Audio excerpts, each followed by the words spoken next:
And this point has reached critical mass, and we must respond to this national dilemma, which is suddenly and very quickly going to turn into a tragedy right here in Spotsylvania for our students if we do not address this aggressively, swiftly, and thoroughly. The aggressive and swift part says 2, maybe 3 weeks, certainly not 5. That's way too much time, especially for an administration that's been following this, has a pulse on it, has staff in place to perform level of effort. I just announced that, and it even frustrates me to hear people say that our administration cannot do something. Again, April 12th is 5 long weeks away from this very day. I'm hearing that the 23rd, the 29th, either way, it's too soon. We can have them transport themselves. Parents can transport themselves. The Livingston Elementary has 68% of their children going into hybrid. Berkeley Elementary has 76% of their children going into hybrid. Are those parents going to be able to get their kids into schools with that many kids?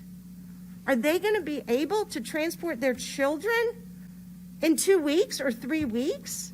Let's give our transportation team time to come up with a way to get our kids into the buildings. Oh, and what about special education? IEPs are going to have to be rewritten. Nobody thought about that. We have case managers that have 20 children on their caseload, and they're going to have to rewrite those IEPs. There's no way they can have them done. We've got, the 23rd, no. To give them 1 week, the week of the 20th, when they get back from spring break, I refuse to make our people work over spring break. I absolutely refuse. That's just, why would we ask them to do that?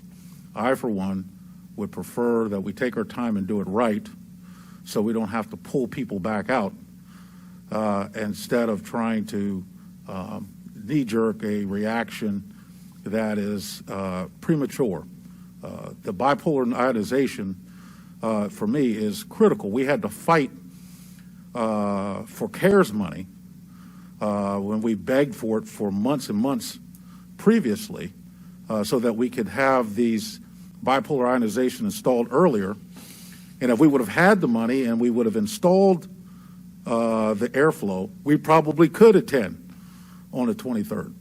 But we can't because the resources were brought to us or given to us or authorized for us to use much later in the process.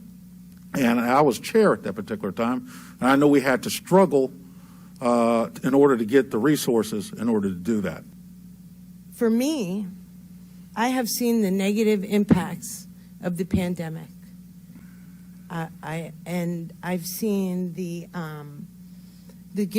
difficulty with the kids, with their struggling with the feelings of anxiety, boredom, depression, loneliness, irritability, changes in sleep, meal times, and exercise, right? That's the reality of what's going on. One more day to mandate kids per se to not come back into school or feel like they can come back. I really believe that by bringing these kids back into school, allowing the ones that are able to come back in and their families choose to allow them to come back into in-person learning. Regardless, all the classrooms aren't all set up 6 feet apart, and they are, and we're doing the best we can. There's other mitigation factors that can be done that maybe they'll have to learn in the commons for a day or two. But this is wreaking havoc on students, on our suicide rates, on the crime.